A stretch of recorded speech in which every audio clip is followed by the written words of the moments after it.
भजे मन राम नाम सुखदाई, भजे मन अंत समय कोई काम न आवे, जपते जपते रघुराई, भजे मन राम नाम सुखदाई।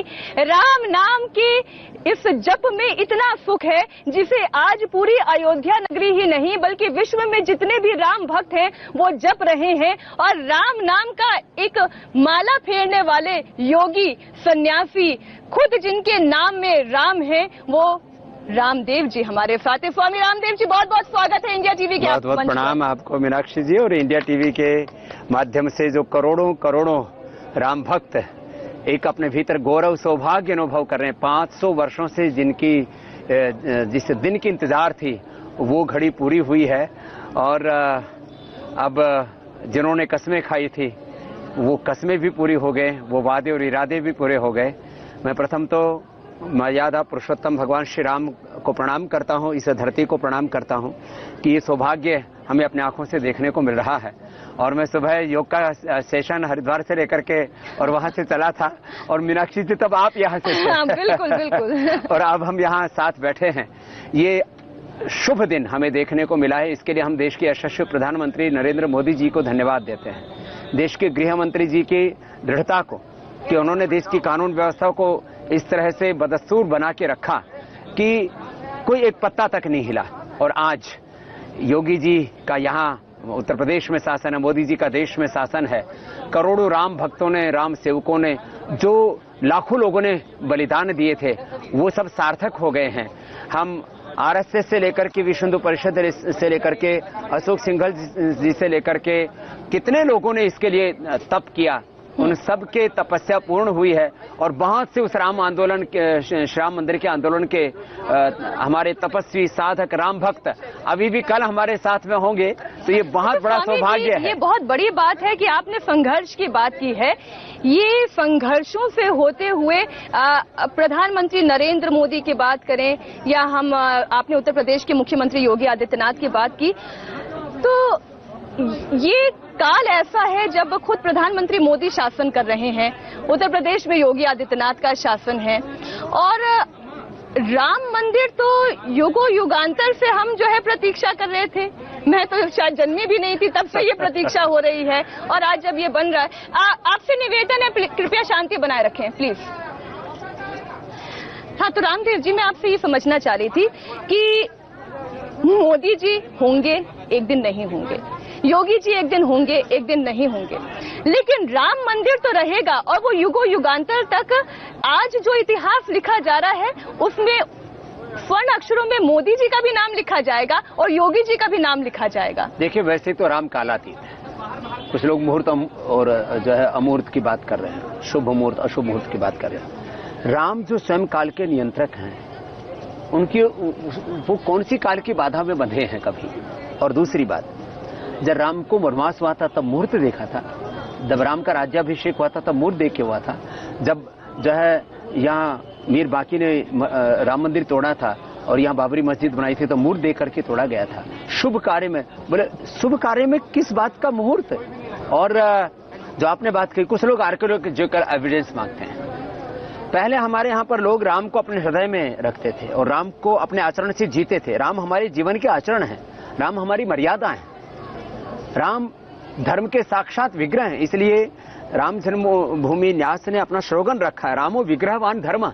हमारा धर्म, हमारी संस्कृति, हमारी मर्यादा, हमारी परंपरा, हमारे प्राण है राम, राष्ट्र की अस्मिता है राम।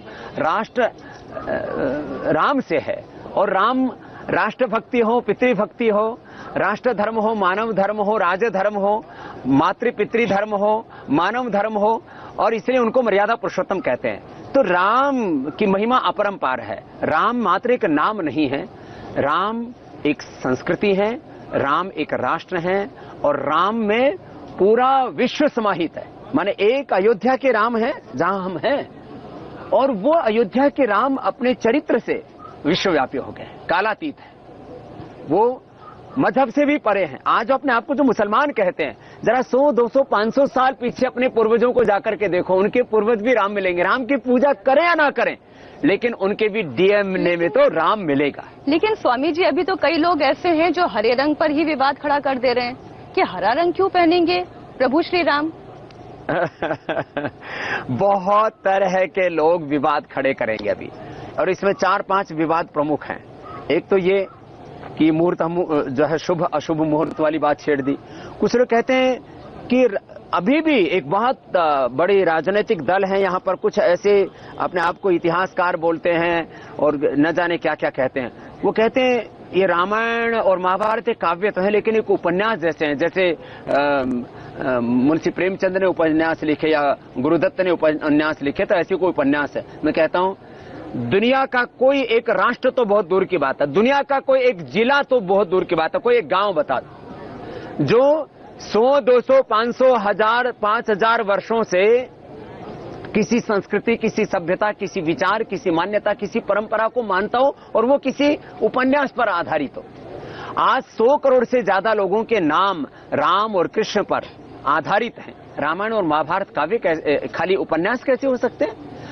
राम हमारा अस्तित्व है, राम हमारा व्यक्तित्व है, राम हमारी आस्था है, राम हमारे जीवन की मर्यादा है, राम हमारे सर्वस्व हैं। अब कोई ना माने, आज जो मुसलमान कह रहे हैं कुछ लोग, सब मुसलमानों की तो बात नहीं कर रहा हूं, कि राम का हमसे क्या लेना देना। अरे तुम्हारे पूर्वज क्या हैं, तुम अपने पूर्वजों को, अपने मूल को तो नहीं भूल सकते। तो मूल में तो सबके राम है। तीसरी बात आती है फिर अब ये रंगों की। अरे सारे रंग भगवान ने बनाए, सारे काल भगवान ने बनाए, तो भगवान को रंगों में क्यों बांटते हो? भगवान को काल में क्यों बांटते हो? और भगवान को देश में भी क्यों बांटते हो? राम ने जो जीवन जिया, चाहे उनकी राष्ट्रभक्ति है, पितृभक्ति है, चाहे वो सीता के भी राम है, लेकिन साथ ही साथ वो आदिवासियों वनवासियों के राम है, वो अहिल्या के भी राम है, वो सबके राम है। तो राम को कहीं पर भी बांटना यह हमें मंजूर नहीं। राम शब्द का अर्थ तो मैं तो पाणिनि व्याकरण पढ़ा, रम ऊपर रमे, जो सब जगह रमे हुए है वो है राम। तो राम को किसी भी कालखंड में बांटना, किसी भी रंग में बांटना, किसी भी मत पंथ में, मजहब में बांटना, मैं तो कहता हूं पूरी मानवता में जब मानव धर्म की बात होगी, जब राष्ट्र धर्म की बात होगी, जब मानवीय मूल्यों की बात होगी, ह्यूमन वैल्यूज की बात होगी, मोरल वैल्यूज की बात होगी, जब भी राजधर्म की बात होगी, तब तक राम का आदर्श सबसे शिखर पर होगा। और अब जो राम मंदिर बनेगा, आने वाले 10, 20, 50 हजार लाखों वर्षों तक आर्कियोलॉजिकल एविडेंस भी मिल जाएंगे, जो लोग आर्कियोलॉजिकल एविडेंस मांगते हैं। लेकिन आपने कहा कि राम सबको जोड़ने वाले हैं और राम के नाम से ही प्रधानमंत्री मोदी भी अब यहाँ पर पहुंचने वाले हैं, भूमि पूजन करने वाले हैं। पर कई लोग तो ये भी कहते हैं कि दरअसल मोदी जी ने अपने हिसाब से मुहूर्त निकलवाया है। मैं तो कह रहा हूं सब राम के हिसाब से ही चल रहा है। जो मोदी जी के हृदय में भी जो प्रेरणा भी दी होगी, कोई ऐसा भी कहता है। पहली बात तो यह है कि राम, श्री राम जन्मभूमि न्यास है, वो तय कर रहा है। मोदी जी को उन्होंने आमंत्रित किया है। ये मंदिर कोई मोदी जी नहीं बना रहे, ये मंदिर कोई भारत सरकार या कोई उत्तर प्रदेश सरकार नहीं बना रही है, लोग बना रहे हैं। और उसमें उनको, क्योंकि वो राष्ट्राध्यक्ष हैं और राम भक्त हैं, क्या राम भक्त होना अपराध है?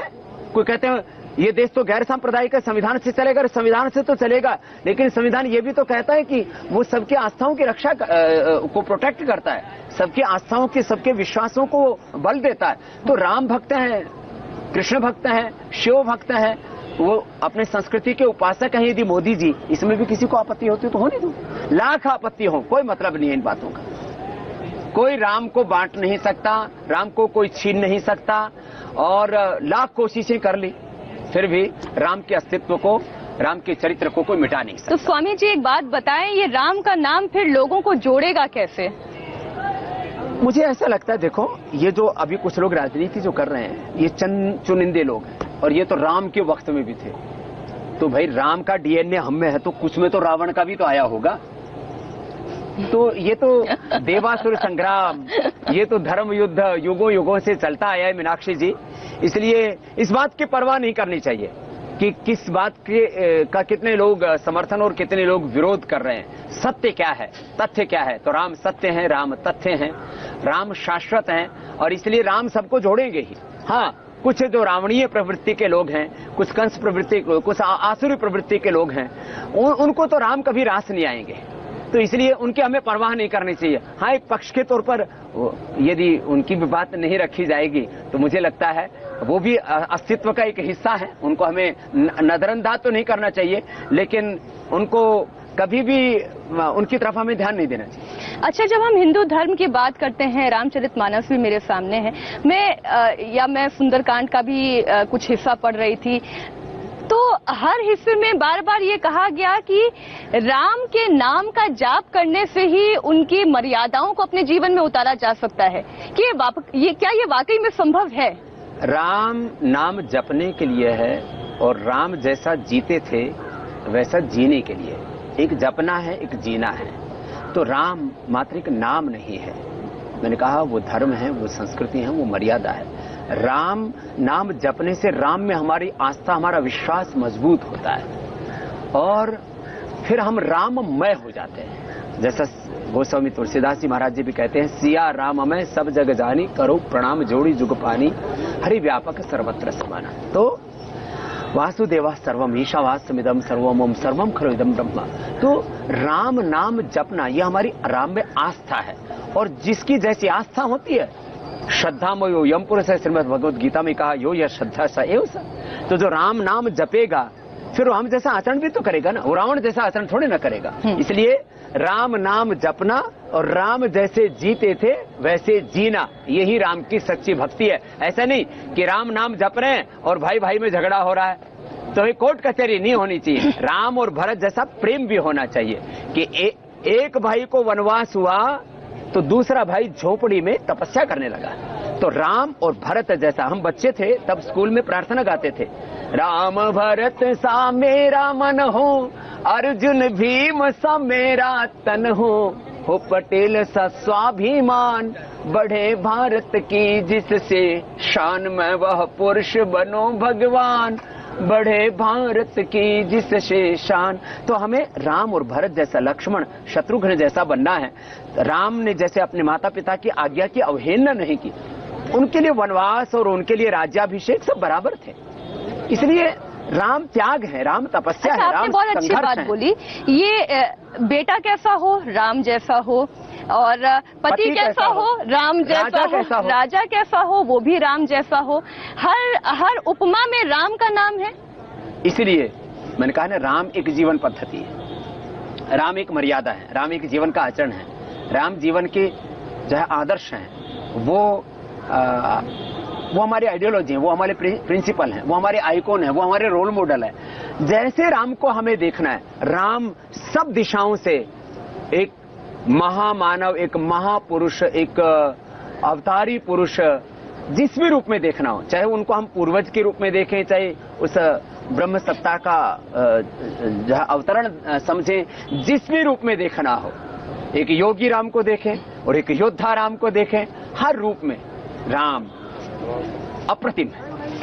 तुलसीदास जी रामचरितमानस में ऐसा क्यों लिखते हैं, या ये उनके वचन ऐसे क्यों हैं, तुलसी भरोसे राम के निर्भर होकर सोए, अनहोनी होनी नहीं, होनी हो तो होए? देखिए, एक होता प्रारब्ध। प्रारब्ध ऐसा होता है कि जैसे आप स्त्री बने, ये प्रारब्ध है, मैं पुरुष बना, ये प्रारब्ध है। तो आप इसके लिए संघर्ष ना करें कि मैं पुरुष क्यों नहीं बनी, मैं इसके लिए संघर्ष ना करूं कि मैं मीनाक्षी क्यों नहीं बना। अरे हम, भगवान ने जो हमें बनाया पूरा बनाया। तो प्रारब्ध इसको कहते हैं कि कुछ चीजें ऐसी होती हैं जो विधान से बनती हैं। किसी को भगवान ने घास बनाया, किसी को भगवान ने वृक्ष बनाया, किसी को स्त्री बनाया, किसी को पुरुष बनाया, और किसी को किन्नर भी बना दिया। तो भी क्या है, क्या किन्नर काम नहीं कर सकते? बड़े बड़े आज कॉर्पोरेट हाउसेस को चलाते हैं। तो इसलिए जिसको भगवान ने जो बनाया है, अब मुझे किस कुल जाति वंश में पैदा करना था, ये भगवान का विधान है, ये प्रारब्ध है। लेकिन प्रारब्ध के ऊपर हम ठहरते नहीं है, हम प्रारब्ध का आधार लेकर और प्रचंड पुरुषार्थ करके हम वो करते हैं जो राम ने किया था, जो उन्होंने असुरों का संहार किया था। उन्होंने सत्य धर्म न्याय की प्रतिष्ठा की थी। अपना पुत्र धर्म, अपना पति धर्म, अपना राज धर्म, अपना मानव धर्म, अपना योग धर्म, अध्यात्म धर्म, सब कुछ उन्होंने प्रामाणिकता से निभाया था। इसलिए राम को हम खाली प्रारब्ध नहीं कह सकते, राम को खाली पुरुषार्थ नहीं कह सकते, वो सब सत्यों का समावेश है। स्वामी जी, जब राम मंदिर का फैसला आया और उसके बाद फिर ये बात तय हुई कि न्यास जो है वो ये पूरा काम देखेगा, ट्रस्ट बनाया गया और फिर ये पूरा काम जो है ये शुभ काम है, 109 दिन का अनुष्ठान है, ये हमने चरणबद्ध तरीके से होते हुए देखा। इसमें कई बार सवाल ये भी उठे कि जिन्होंने इसके लिए संघर्ष किया उन्हें उचित सम्मान नहीं मिला। आपको लगता है ऐसा? देखिए मीनाक्षी जी, ये प्रश्न उठते रहेंगे जी, लेकिन मैं एक बात आपको कहता हूं, जो लोग ये तोहमत लगाते हैं, लानत लगाते हैं कि कुछ लोगों को सम्मान नहीं मिला, आज आयु हो गई है आडवाणी साहब की बहुत ज्यादा, मुरली मनोहर साहब की भी, और कुछ भी अनहोनी ना हो इतनी जो है पूरी यात्रा में, कोरोना काल में। आप उनसे पूछ के देखिए, उनका लक्ष्य कुछ पाना नहीं था, उनका लक्ष्य कुछ दिखाना नहीं था, कुछ जताना नहीं था, कोई प्रदर्शन नहीं था। उनका लक्ष्य राम को न्याय दिलाना था, राम मंदिर के लिए न्याय दिलाना था।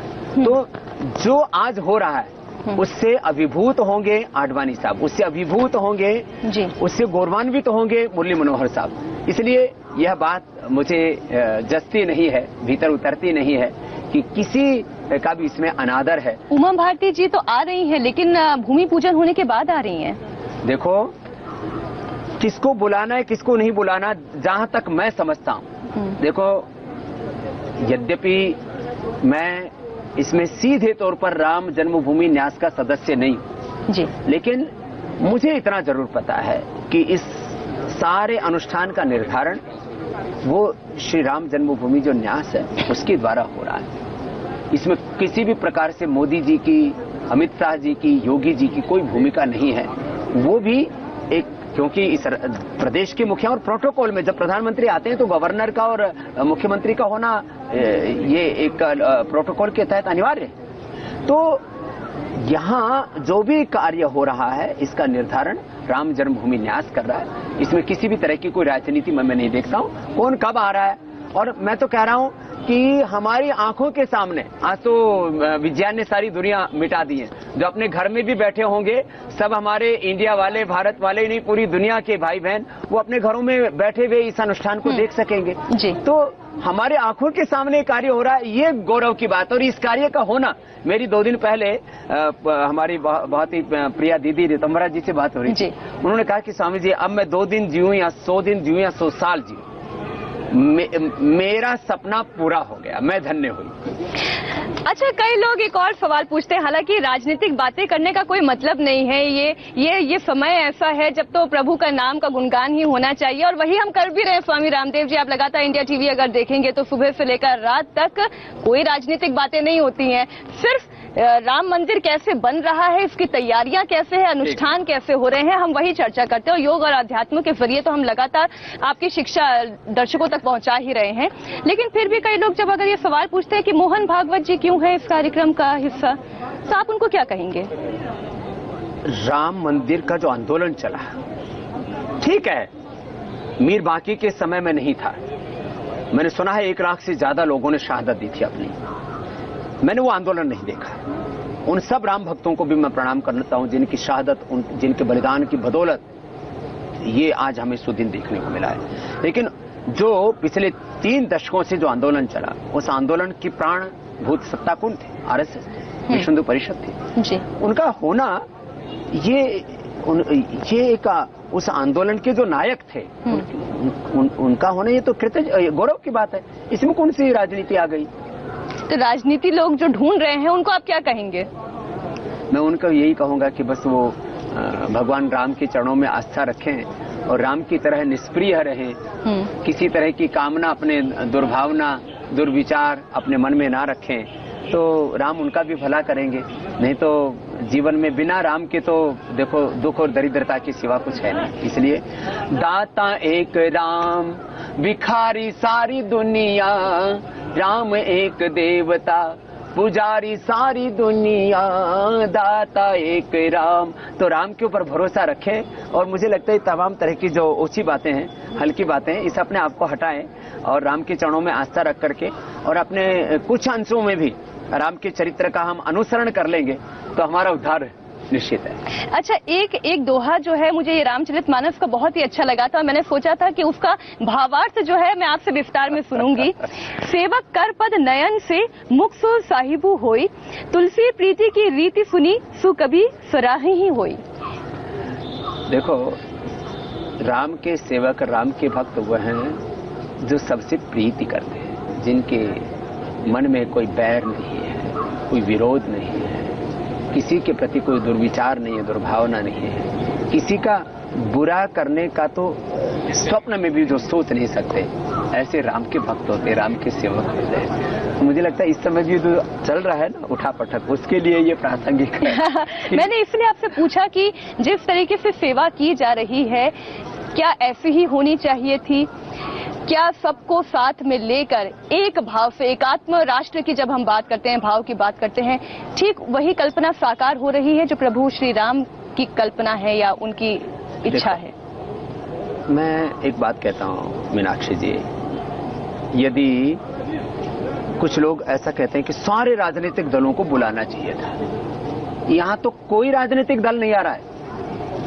यदि प्रधानमंत्री मोदी जी भी आ रहे हैं तो राष्ट्र के प्रधानमंत्री के नाते और राम भक्त होने के नाते, क्योंकि सब गैर सांप्रदायिक होने का, सेकुलर होने का अर्थ यह नहीं कि आप धर्म का, संस्कृति का, मर्यादाओं का, राष्ट्र के गौरव का, राष्ट्र के इतिहास का, राष्ट्र की सांस्कृतिक विरासत का आप अपमान करेंगे।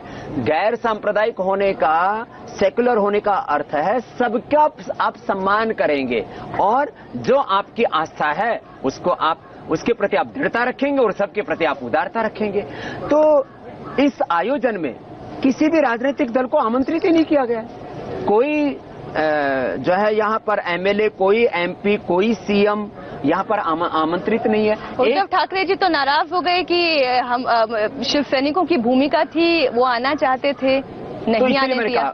बहुत से तो राजनीतिक दल ऐसे हैं जिनका राम में, राम की संस्कृति में, राम की मर्यादा में, राम के अस्तित्व में विश्वास नहीं है। उनको यहाँ आमंत्रित करने का कोई औचित्य नहीं था। दूसरी बात यह है कि भाई हम तो गांव के आदमी हैं, भाई यहाँ कोई किसी का ब्याह थोड़ी हो रहा है। यहाँ कोई पार्टी थोड़ी हो रही है, यहाँ कोई वोटिंग थोड़ी हो रही है, यहाँ पर कोई सत्ता थोड़ी हासिल की जा रही है, कोई संपत्ति हासिल नहीं की जा रही है।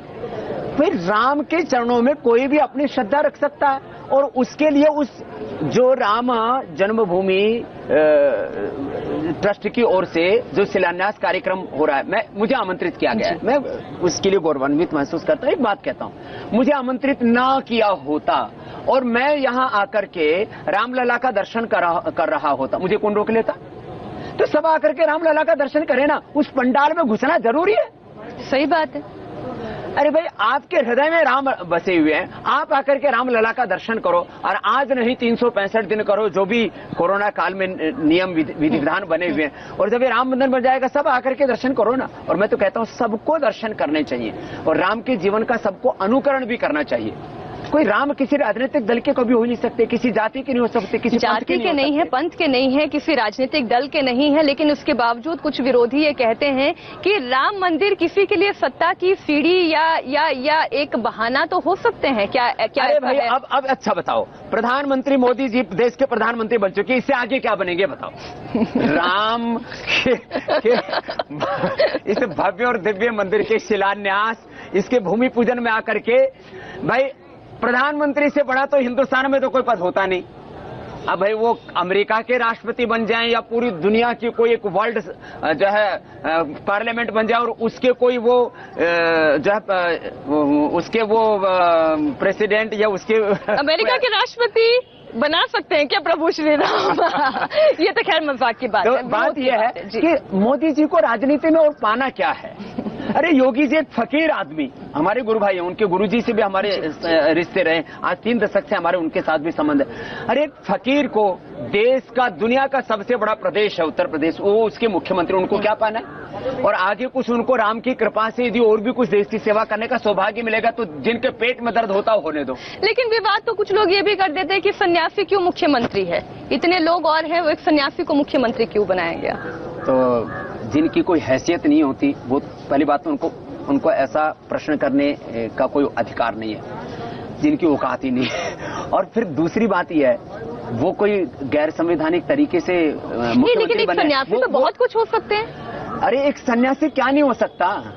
हमारे यहाँ तो योगी और सन्यासी राजा भी रहे, राजयोगी भी रहे हैं, और वो सब कुछ उन्होंने निरपेक्ष भाव से किया है। आज मैं कहता हूँ, अब मैं खुद ना एमएलए, ना एमपी, ना सीएम, ना पीएम बनना चाहता हूँ, लेकिन एक बात कहता हूँ, यदि कोई सन्यासी एमएलए, एमपी, सीएम, पीएम बनता है जिसको अपने लिए कुछ नहीं चाहिए और वो देश के लिए करता है, न घर, न परिवार, न बीबी, न बच्चे, न कोई रिश्तेदार, सब कुछ देश के लिए करता है। स्वामी रामदेव हैं। आज हमने करीब 5 लाख लोगों को रोजगार दिया हुआ है। हमने योग के साथ उद्योग खड़ा किया हुआ है। करीब 40-50 करोड़ घरों तक पतंजलि और रुचिशा के प्रोडक्ट जाते हैं। देश का पैसा देश में रहता है। यूनिलीवर वाले लूट के ले जाते हैं, ईस्ट इंडिया कंपनी से लेकर के, और आज कोको कोला, पेप्सी, यूनिलीवर और तमाम तरह की जो कंपनियां वो देश का पैसा लूट रही हैं। भाई मैं पैसा बचा रहा हूं तो बहुत से लोगों को तो मुझसे ये आपत्ति है। अरे मैं जमीन पर सोता हूं, चवन्नी मेरे पास में नहीं, झोला भी नहीं है, झोला सड़क छाप आदमी हूं, फिर भी करोड़ों लोगों का भला कर रहा हूं। तो कुछ लोगों का काम है खाली बकवास करना, कुछ लोगों का काम है नकारात्मक बातें करना, उससे कुछ होना जाना नहीं है। इस देश में जिन्होंने तप किया है, जिन्होंने त्याग किया है, जिन्होंने बलिदान दिया है, जिन्होंने मानवता के लिए कुछ योगदान दिया है, उनको ये देश युगों युगों तक याद रखता रहा है, आगे भी रखेगा। आदरणीय हमारे आदित्यनाथ योगी जी को, नरेंद्र मोदी जी को, अमित शाह जी को, उनके लिए हम प्रार्थना भी करते हैं। उनको अभी कोरोना हुआ है, जल्दी स्वस्थ भी हो जाएंगे श्री राम की कृपा से। और मैं इतना ही कहूंगा कि लाख चाहे कोई विवाद करने की कोशिश करे, लेकिन आखिर राम का नाम पूरे ब्रह्मांड में अब गूंजेगा, कल भी गूंजेगा और युगों युगों तक गूंजेगा, और उनका चरित्र युगों युगों तक अमर रहेगा। आपको लगता है कि अच्छा, आपने रैपिड फायर तो सुना होगा, अचानक से आपकी बातें सुन के जो है मुझे एक सवाल याद आ गया, आप जवाब इसका दीजिएगा। भारत की आज की राजनीति में वो कौन कौन से ऐसे नेता हैं जिनको भगवान राम के चरित्र से 3 बातें सीख लेनी चाहिए तुरंत? राहुल गांधी। देखो, राहुल गांधी जी कई मंदिरों में गए हैं, उन्होंने अपनी जनेऊ भी दिखाई है, और अभी कांग्रेस कभी राम भक्ति दिखाती है, कभी राम के वजूद पर प्रश्न चिन्ह लगाती है। मुझे लगता है यदि कांग्रेस, राहुल गांधी सहित सारी कांग्रेस अपना उद्धार चाहती है, मैं चाहता हूं कि देश में सत्ता पक्ष के साथ विपक्ष भी, अपोजिशन भी जिंदा रहना चाहिए, वो भी तेजस्वी होना चाहिए। तो वो राम के चरणों में आस्था रखें तो कम से कम उनका अस्तित्व मिटने से बच जाएगा। अखिलेश यादव। अखिलेश यादव तो खुद देखो, 2 बड़े वंश हैं इस देश में, एक सूर्य वंश है, एक चंद्र वंश है। तो खुद चंद्रवंशी हैं। अब मुझे लगता है राम तो उनके भी, जो बाप से औलादें आगे बढ़ी वो सूर्यवंशी है, और जो बेटी से इला से जो औलादें आगे बढ़ी वो चंद्रवंशी है। तो ये तो राम के ही वंशज है, तो इनको तो राम के चरणों में आस्था रखनी चाहिए, और मुझे विश्वास है वो राम के चरणों में जरूर आस्था रखते होंगे। तो राम के चरणों में आस्था रखने के लिए स्वामी जी, क्योंकि आप यहाँ पर हैं, आप खुद सन्यासी हैं, आपके जीवन से लोग इतना कुछ सीख सकते हैं, और हम तो जानते हैं आपके बचपन का नाम रामकृष्ण, इसमें राम भी है और कृष्ण भी है, सूर्यवंशी भी है और चंद्रवंशी भी है। तो आपको जब अयोध्या नगरी आप आते हैं, यहाँ पर सरयू तट पर हम हैं, राम की पैड़ी, और बहुत ही सुंदर समागम आज शाम का भी होने वाला है, लाख दिए यहाँ पर प्रज्वलित होंगे। आपको रामचरितमानस की कोई ऐसी चौपाई, कोई ऐसा दोहा या कोई ऐसा जो आपको गाने का मन हो, या राम के चरित्र को समझाएंगे आप किस तरह से? मैं तो रोज जब योग ध्यान करता हूँ तो सिया राम मैं सब जग जाने, करो प्रणाम जोड़ी झुक पाए। और जो कल हम योगाभ्यास करेंगे तो पूरा हम जो राम राज्य की कल्पना और राम राज्य का जो सपना और राम राज्य का जो चरित्र गोस्वामी तुलसीदास जी ने गाया है उसको हम पूरा ही गाएंगे। और उसका मकसद यही है कि सब नर करें परस्पर प्रीति और सब सुंदर सब विरुद्ध शरीरा, माने राम का पूरा चरित्र मैं इस पूरे राम मंदिर के साथ साथ पूरे देश में देखना चाहता हूं कि सबका राम और सीता जैसा पवित्र चरित्र हो। और उसके लिए मैं आने वाले कम से कम 50 वर्षों तक अलख जगाता रहूंगा। और मुझे विश्वास है हम राम मंदिर भी बनाएंगे और राम जैसा चरित्र इस राष्ट्रवासियों का हो, इसके लिए मैं आने वाले कम से कम 50 वर्षों तक सेवा करने का, तपस्या करने का व्रत और संकल्प लेता हूं इस अयोध्या की पवित्र भूमि पर। यही मेरी श्री राम के चरणों में आस्था है। एक जो है मैंने निकाला था, इसका भी मैं मतलब आपसे समझना चाह रही हूँ। देखिए, एक समय सब सहित समाजा, राज्यसभा रघुराजू विराजा, सकल सुकृत मूर्ति नर नाहू, राम सुजसु सुनी अतहि उछाऊ। तो इन सब का तात्पर्य यही है कि राम राज्य में सब एक समान है जी, कोई विषमता नहीं, कोई दुर्भावना, कोई वैर, कोई शोषण और अन्याय, तो ये शब्द भी अस्तित्व में नहीं थे। तो ऐसे श्री राम के चरित्र को हम जिए। इसलिए मैं बार बार कहता, राम नाम जपना भी है और राम जैसा जीवन जीना भी है। लेकिन राम नाम लोग जपते हैं, फिर कहते हैं कि पराया माल अपना। ये ठीक नहीं है। ये दुर्भावना कैसे जाएगी? योग से जाएगी, अध्यात्म से जाएगी, पूजा पाठ से जाएगी, या कर्मकांड से जाएगी? कैसे जाएगी दुर्भावना? ये तो एक पवित्र जीवन जीने के संकल्प से जाएगी। मैंने कहा ना, राम हमारे जीवन के एक श्रेष्ठ आचरण है, राम हमारी मर्यादा है।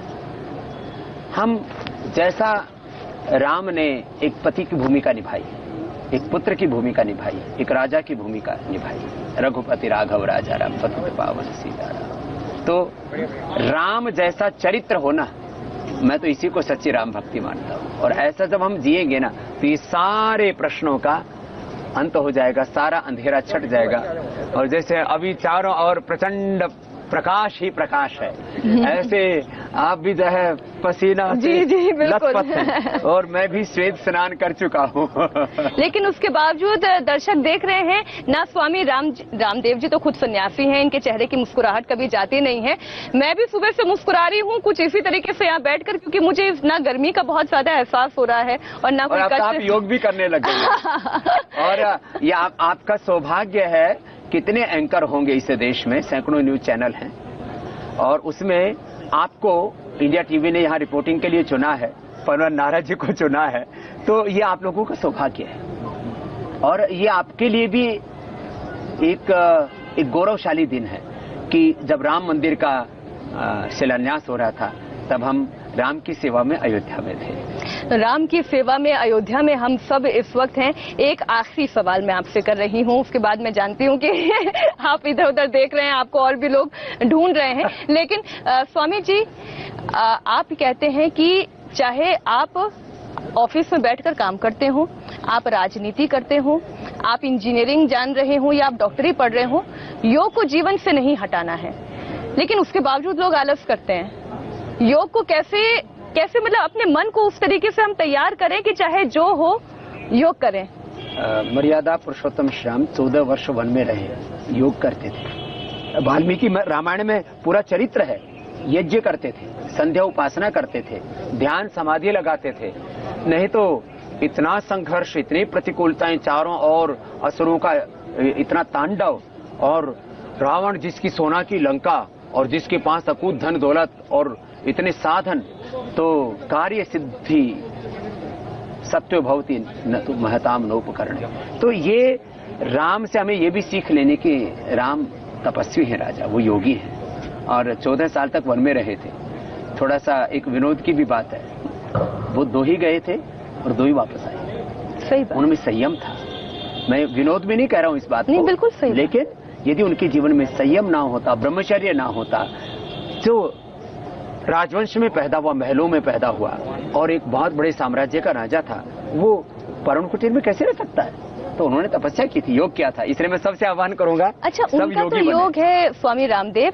और आप माता सीता या लक्ष्मण जी की धर्मपत्नी उर्मिला जी के बारे में आप क्या कहेंगे? उनके चरित्र का या उनके त्याग का आप किस तरीके से वर्णन करेंगे? क्योंकि राम ने तो सोचा ये मेरे पिता का आदेश है, उनके कर्तव्य का मुझे पालन करना है, उनके वचन को पूरा करना है, लेकिन सीता उनके पीछे पीछे वन चली गई और उर्मिला जी तो अकेले महल में रह गई। माने हमारे यहाँ पर एक मर्यादा थी कि राम ने अपनी मर्यादा निभाई, तो लक्ष्मण अपनी मर्यादा निभा रहे।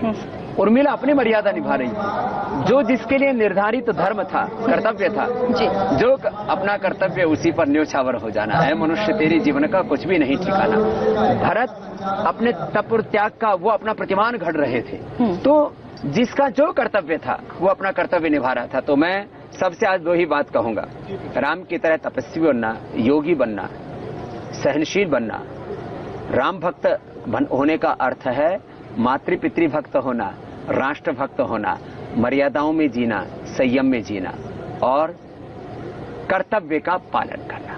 तो राम हमारे जीवन का कर्तव्य है, राम हमारे श्रेष्ठ आचरण हैं, राम हमारी दैवी संपदा है। ये दुनिया की संपत्तियां विपत्तियां आती जाती रहती हैं, राम वो एक तत्व है, राम एक सत्व है और ये सत्व, ये तत्व, ये दैवी संपद, ये सदा सदा रहने वाला हमारे साथ राम का आश्रय, राम की शरणागति, ये हम सबको प्राप्त हो। इसी संकल्प के साथ अभी मैं थोड़ी देर के लिए जुदा होऊंगा और फिर मीनाक्षी जी के साथ फिर मैं कल सुबह तो 8 बजे हम जो हर रोज योग करते हैं वो करेंगे ही करेंगे। बिल्कुल। और चाहे वो हमने एक दिन भी छोड़ा नहीं।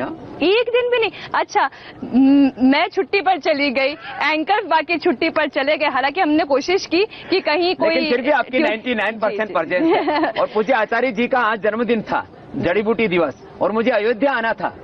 तो चाहे मैं हेलीकॉप्टर से उड़ के आया, स्पेशल फ्लाइट करके आया, तो भी इंडिया टीवी का कार्यक्रम करके आया हूँ। ये मेरा कमिटमेंट है जी, और ये कमिटमेंट मैं 100 साल तक निभाऊंगा। ये आपने इतनी अच्छी बात कह दी कि मुझे अब दोबारा एक और सवाल के साथ आपके पास आना पड़ेगा। आपने जड़ी बूटी दिवस की बात की।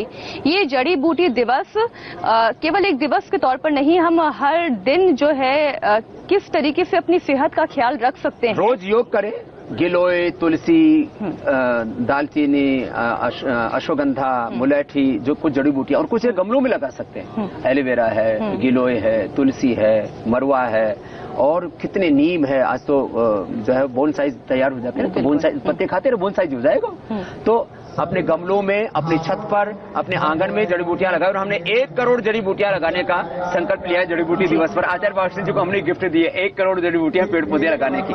तो भारत को देखे तो चारों ओर योग करते हुए लोग दिखे, चारों तरफ जो है राम राज्य में जैसा वन उपवन जिस तरह से सुंदर थे, चारों ओर धरती सस्य श्यामला थी, ऐसा हम सब मिलकर के बनाएंगे तो मुझे लगता है राम हमारी भक्ति से जरूर प्रसन्न होंगे और हमारा मनोवांछित फल भी हमें जरूर देंगे। आप एक आखिरी संदेश उन तमाम लोगों के लिए दे दीजिए जो लोग कोरोना का ख्याल नहीं रख रहे हैं। उन्हें ये लग रहा है कि राम ने बुलाया है तो दौड़े चले सीधा। अभी मैं देख रहा हूँ, देखो भाई, पंडाल में जो है हो सकता है एक मर्यादा में लोग होंगे, लेकिन मैं तो चारों तरफ अयोध्या में देख रहा हूँ। हम जहाँ भी खड़े, अभी ठीक अभी दिखाएंगे नहीं, लेकिन यहाँ पर भी लोग चारों ओर ऐसे घेरे हुए खड़े हैं। तो थोड़ा सोशल डिस्टेंसिंग का पालन करें, मास्क पहने, और मास्क मैंने भी रखा हुआ है।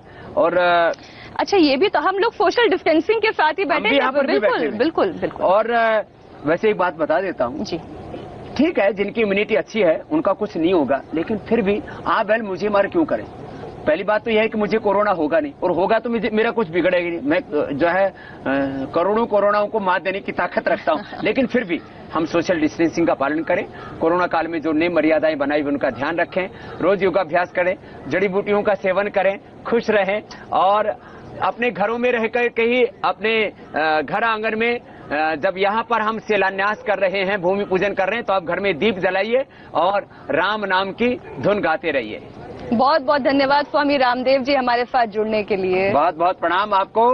जय सिया राम।